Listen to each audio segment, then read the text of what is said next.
स्वागत है आपका आपके अपने चैनल वंडरलस्ट स्पैरो पर, जहां आप देख सकते हैं न्यू ट्रेवल एक्सप्लोरेशन वीडियोस। तो अभी मैं हूं पदुम जंस्कार में। लास्ट वीडियो में आपने देखा होगा कि कैसे हमने पदुम से लेह जाने की कोशिश की शृंखला होते हुए, लेकिन मेरी पुरानी बुलेटो जवाब दे गई और वो आगे नहीं बढ़ पाई उस रास्ते पे। कोई बात नहीं, हम रिटर्न हो गए। जब मैकेनिक से चेक करवाया तो पता चला कि उसका एयर फिल्टर जो है वो ब्लॉक हो गया था, तो उसको मैंने ठीक करवा लिया। और अभी हम निकल रहे हैं पदुम से कारगिल वाले रास्ते पे। अभी मैं रुका हुआ हूँ यहाँ पर सरकारी गेस्ट हाउस में।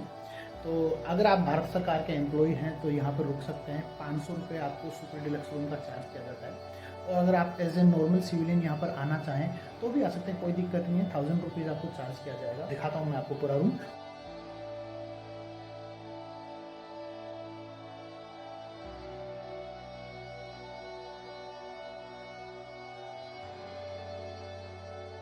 तो देखा कितना अच्छा रूम है और 500 रुपये में बहुत ही अच्छा है।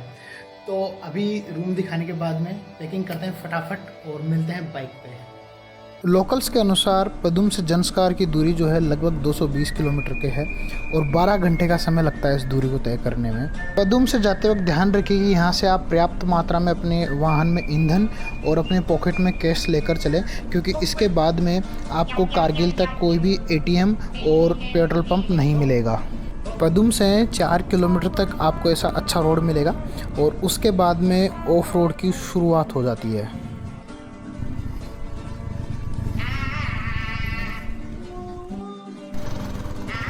पदुम से 30 किलोमीटर अभी तक हम आए हैं। 1 घंटा हो गया हमको। ये गांव 30 किलोमीटर दूर है पदुम से। यहाँ पर चेक पोस्ट पर एंट्री करानी होती है, उसके बाद हम आगे जा सकते हैं।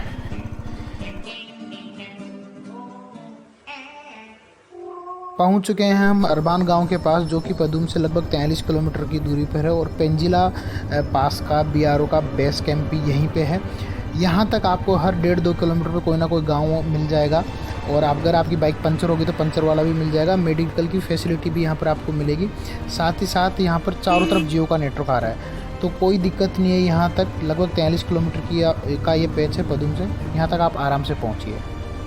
तो हमने लगभग 6 किलोमीटर पार किए हैं अरबान गांव से और अब तक थोड़ा सा ऊपर नीचे होते आ रहे थे, लेकिन अब आप जो सामने देख रहे हैं वो है पेंजिला की असली चढ़ाई। ये तो मानो ट्राई बॉल हो कि ठीक है बेटा खेल लो।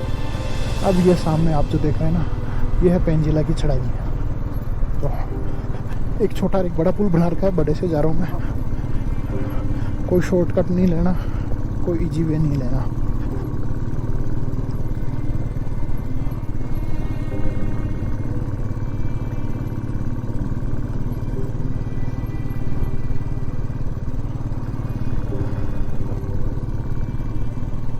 दोनों मिलते एक ही जगह हैं, तो फिर लकड़ी वाला क्यों लूँ मैं अभी। वो भी ऐसी जगह जहाँ पर दूर दूर तक कोई आदमी नहीं हो, कुछ हो जाए तो। अभी तो मैं जाता धम। ये वाटर क्रॉसिंग को इन्होंने अंडरग्राउंड कर रखा था, तो इसके लिए यहाँ पर उन्होंने ये लगा रखा पुल टाइप का, और ये टूटा हुआ है। तो मैं आ रहा था अपनी मस्ती में, ध्यान नहीं दिया, और अगर एकदम से ध्यान नहीं जाता तो मैं जाता धम। फिर गया, खत्म, टाटा, बाय बाय। लेकिन अभी बच गया। तकरीबन 2.5 किलोमीटर ही चला हूँ, लेकिन यहाँ पर आकर मेरी बाइक का क्लच वायर टूट गया। सामने ड्रुंग ड्रांग ग्लेशियर दिख रहा है, लेकिन पहले क्लच वायर रिपेयर करते हैं, फिर ऊपर चढ़ेंगे।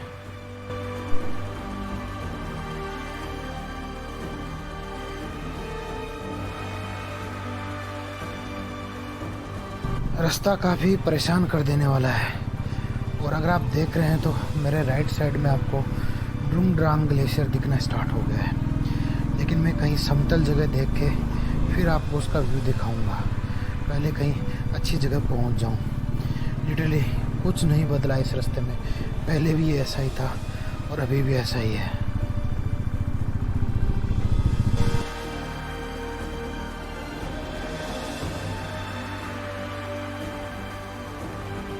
ये है ड्रुंग ड्रांग ग्लेशियर, जो कि 23 किलोमीटर के एरिया में फैला हुआ है और लद्दाख क्षेत्र का ये सबसे बड़ा और भारत का दूसरे सबसे बड़ा ग्लेशियर है।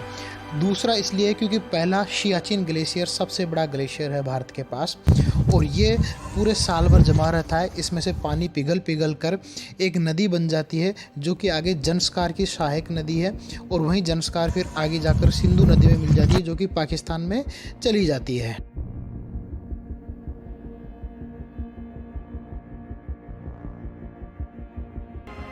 फाइनली पेंजिला टॉप पहुंच गए। 14,000 फुट पे ऊंचाई पे।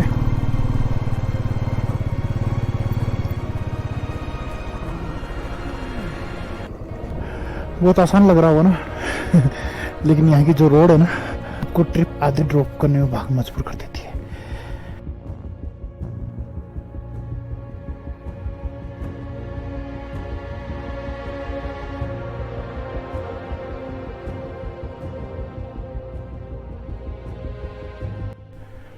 ये पेंजिना लेक।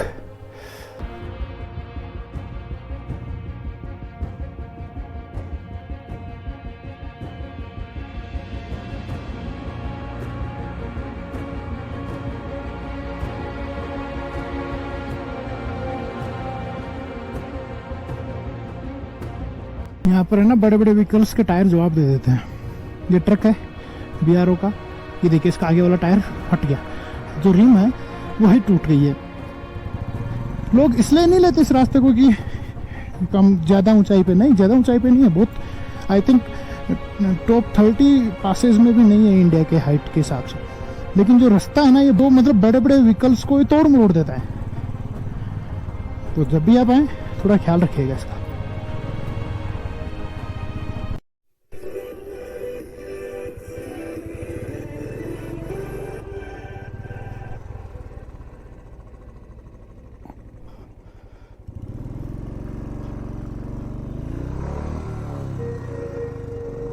अब हम बढ़ रहे हैं रंगदुम की तरफ, और यहाँ पर BRO बहुत ही युद्ध स्तर पे काम कर रहा है। मतलब आप हर 200-300 मीटर पे BRO की मशीनों को काम करते हुए देख सकते हो। मुझे लगता है 2023 के अंत तक BRO इस पूरे के पूरे सर्किट को पक्की रोड में तब्दील कर देगा। अच्छा काम है सेना के लिए, और यहाँ के जो लोकल सिविलियंस है उनके लिए बहुत अच्छा हो जाएगा।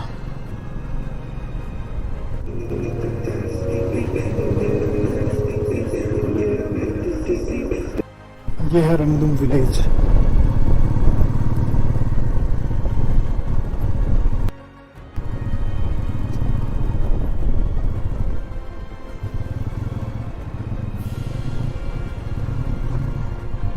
कितना बदल गया गाँव सच में यार, बिल्कुल बदल गया, कोई पहचान नहीं सकता। ये रेस्टोरेंट खोमचे वाला ऐसे छोटा सा था, यहाँ पर बोर्ड लगा हुआ था रंगदुम चेक पोस्ट का। यहाँ पर किसी समय नदी बहती थी यार 2 साल के अंदर अंदर इस नदी को सुखा दिया। ये पूरी ऐसे नदी आती थी, और 20-30 मीटर लंबा वाटर क्रॉसिंग था ये। रंगदुम से अब बढ़ रहे हैं हम कारगिल की तरफ। रास्ता नया नया है, मतलब सही तरीके से बन गया है, तो देखो कितनी देर में पहुँचते हैं। पहले तो मेरे को यहाँ से प्रकचिक के ही 6 घंटे लग गए थे, और अब ये लोकल्स बोल रहे हैं कि यहाँ से कारगिल का 4 घंटे का रास्ता है। तो देखते हैं।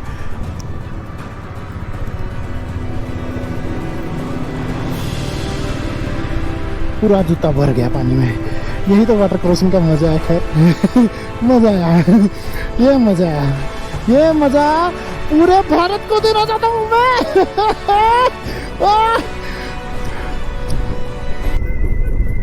रास्ता काफ़ी ऊबड़ खाबड़ है यार, काफ़ी पथरीला है, और मैं जहाँ पे भी कोशिश हो रही है, ये जो मिट्टी वाला आ रहा है राइट साइड पे, इसमें ले रहा हूँ ताकि उस ऊबड़ खाबड़ रास्ते से बच सकूँ और थोड़ा सा इजीली आगे बढ़ सकूँ। ये 10 किलोमीटर का पेच काफ़ी ख़राब है।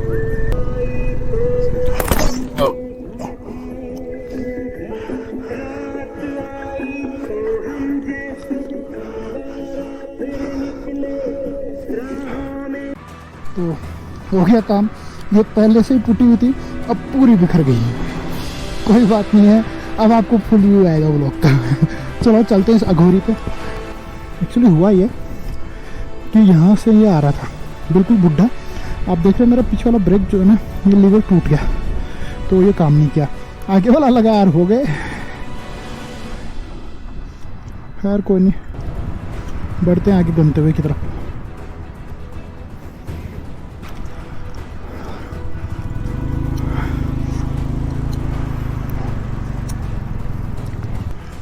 अभी बहुत धीरे धीरे चला रहा हूँ यार, बहुत भयंकर बुड्ढा है, मतलब टायर आगे से हैं, आधा फीट मिट्टी में डस रखा है।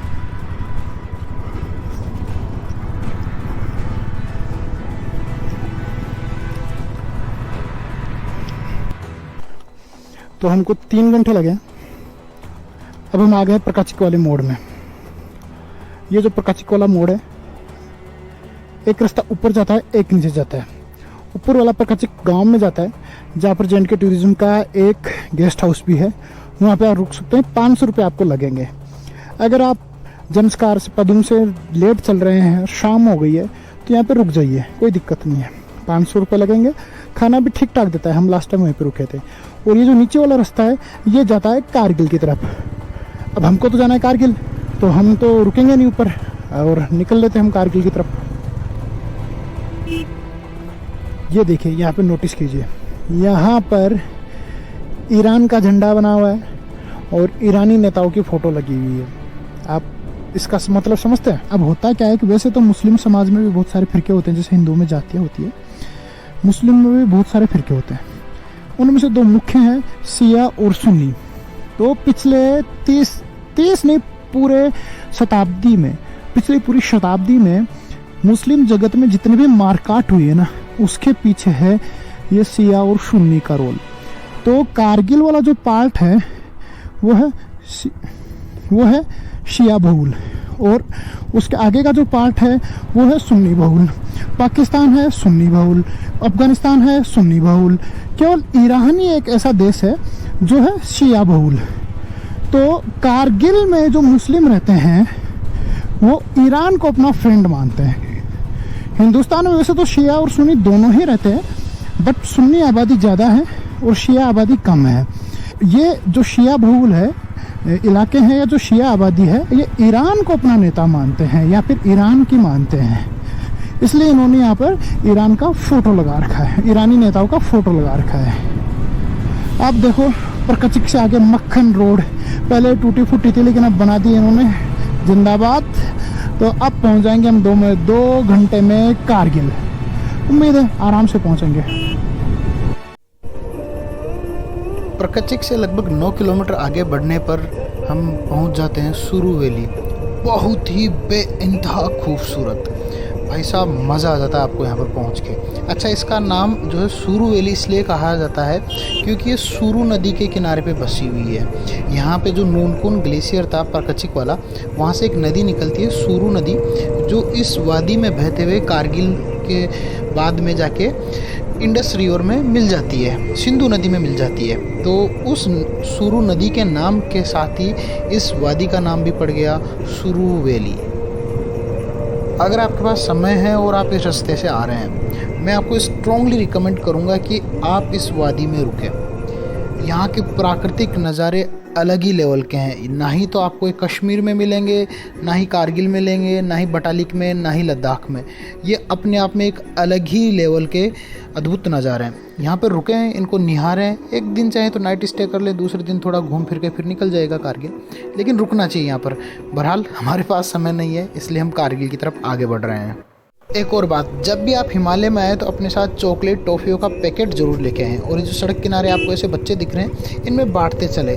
अगर आपने बाइक खड़ी कर दी तो ऑटोमेटिकली आपके पास आएंगे और आपसे मांगेंगे चॉकलेट दीजिए, टॉफ़ी दीजिए। बच्चे तो छोड़िए, बड़े बुजुर्ग भी आपसे बोल देंगे कि चॉकलेट खिलाइए। और जैसे ही आपने उनको चॉकलेट दी, उनके चेहरे पे एक अलग ही खुशी दिखेगी यार, मतलब चेहरे का नूर ही बदल जाएगा। उसको देखकर आपकी आत्मा प्रफुल्लित हो उठेगी। मतलब आपको अंदर से लगेगा कि यार वास्तव में ये लोग कैसे छोटी छोटी चीज़ों में भी इतना खुश रह लेते हैं। मज़ा आ जाएगा आपको। ज़रूर ट्राई कीजिएगा कभी, अगर ऐसे आप इधर आएँ तो। सुरू वैली से कारगिल की दूरी है 80 किलोमीटर के लगभग और यहाँ से आपको कारगिल पहुँचने में लगभग 2 घंटे का समय लगेगा। सुझाव मेरा आपको यही रहेगा इस रास्ते के लिए कि अगर आप बाइक राइडिंग करके आ रहे हैं तो पेंजिला से परकचिक तक वाला जो पैच है, हालांकि रास्ता नया बन रहा है लेकिन बड़ी सावधानी से उस पर बाइक चलाइएगा। परेशान हो जाओगे लेकिन थोड़ी भी सावधानी अगर हटी तो दुर्घटना की पूर्ण संभावनाएँ रहेगी, जैसा मेरे साथ हुआ। तो थोड़ी सावधानी से उस पैच में बाइक चलाएँ। बाकी का रास्ता अच्छा है और हो सकता है अगले 2 साल में और भी बहुत अच्छा हो जाए। मैंने राइडिंग स्टार्ट की थी सुबह 7 बजे के लगभग, 7 भी नहीं 7:30 बजे के लगभग, और मैं कारगिल पहुंच गया था लगभग 5 बजे। कारगिल पहुंचने के साथ ही आज की हमारी यात्रा यहीं पे समाप्त होती है। आपको ये वीडियो कैसा लगा कमेंट करके ज़रूर बताइएगा। अगर आपको ये वीडियो अच्छा लगा हो तो लाइक करें, शेयर करें। चैनल पे अगर आप नए हैं तो चैनल को सब्सक्राइब करना ना भूलिएगा। मिलते हैं अगली वीडियो में सिकंदर या अलेक्जेंडर के पूर्वजों के गांव में। तब तक आप लोग स्वस्थ रहें, व्यस्त रहें, मस्त रहें। धन्यवाद। जय हिंद, जय माँ भारती।